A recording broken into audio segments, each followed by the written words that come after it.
Orang harus paham ini. Assalamualaikum warahmatullahi wabarakatuh. Warganet yang berbahagia, kita bersyukur hidup di Indonesia sebagai negara yang merdeka, sebagai tanah air kita. Mari cintai tanah air kita ini agar kita bisa melaksanakan perintah Allah dengan sebaik-baiknya. Dengan tingkat kepuasan yang akan sampai 82,2%, banyak yang meyakini, analis politik satu suara mengatakan bahwa Jokowi adalah Kingmaker 2024. Hingga saat ini bakal capres yang sudah deklarasi, yakni Ganjar Pranowo dan Anies Baswedan, belum mengumumkan bakal calon wakil presiden yang akan mendampingi mereka di Pilpres. Padahal sejumlah lembaga survei sudah merilis elektabilitas nama-nama tokoh yang berpotensi untuk menjadi calon wakil presiden. Lembaga survei Indonesia dari 5 nama, Gubernur Jawa Barat Ridwan Kamil memiliki elektabilitas tertinggi. Mei 2023, Sandiaga Uno berada di urutan pertama dengan elektabilitas 27,8%. Erick Thohir di posisi ketiga, dan Gubernur Jawa Timur Khofifah Indar Parawansa memiliki elektabilitas 7,6%.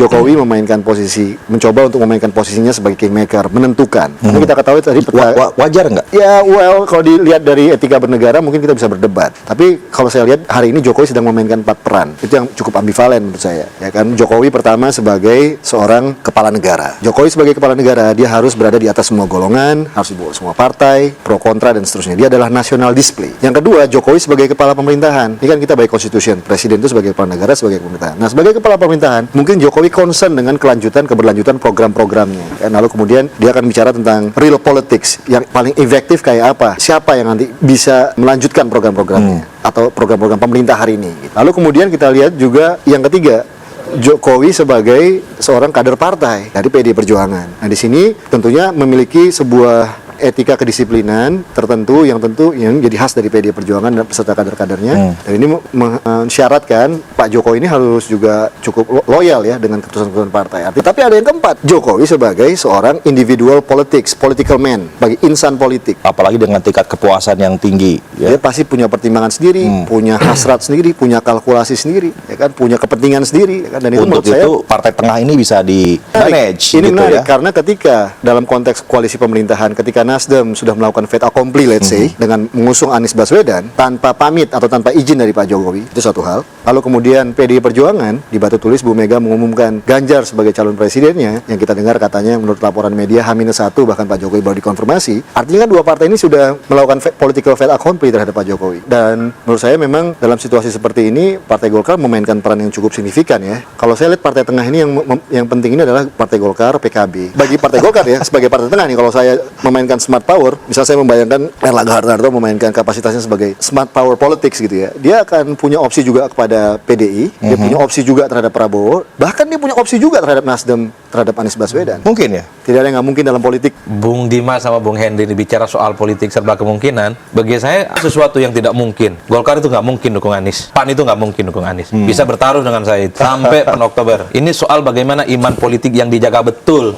Sudah Nasdem yang iman politiknya berubah dan pisah jalan di 2024. Tapi jangan sampai terjadi pada Golkar dan PAN. Dan itu yang sepertinya diorkestrasi betul oleh Jokowi supaya sekeras apapun dinamika politik di internal partai, pendukung Jokowi yang hari ini ada 6 partai non Nasdem itu tidak kemana-mana. Bagi Jokowi kalau Golkar dan PAN ke Prabowo nggak ada soal. Bagi Jokowi kalau Golkar dan PAN ke PDIP nggak ada soal. Tapi akan jadi soal yang cukup serius kalau Golkar dan PAN ke Anies Baswedan. Kalau Jokowi merasa comfort dengan Nasdem bisa menjamin Anies ini adalah orang yang sustainability development, mengerjakan semua hal yang sudah 10 tahun dilakukan oleh Jokowi, nggak bakal begini jalan ceritanya Pak, hubungan Nasdem dan Surya Paloh. Rangkulan Pak, sekarang nggak rangkulan. Saya nggak yakin cuma gara-gara keberlanjutan pembangunan. Oh itu satu, tapi akan ada argumen. Apalagi memang Bang. Kalau argumen-argumen yang lain banyak dimunculkan, tapi yang paling penting adalah Jokowi ingin memastikan siapapun suksesor di 2024 jadi presiden, memang Jokowi tidak mau semua hal yang sudah dilakukan itu di downgrade. Seperti halnya yang terjadi pada SBY, susah payah bangun demokrasi, susah payah membangun infrastruktur, tapi dianggap tidak ada apa-apanya. Tentu Jokowi itu tidak mau seperti SBY jatuh di lubang yang sama untuk yang kedua kalinya. Kenapa Jokowi dianggap cawe-cawe dan sibuk ngurusin pilpres? Jokowi itu bukan SBY, bukan ketua umum partai.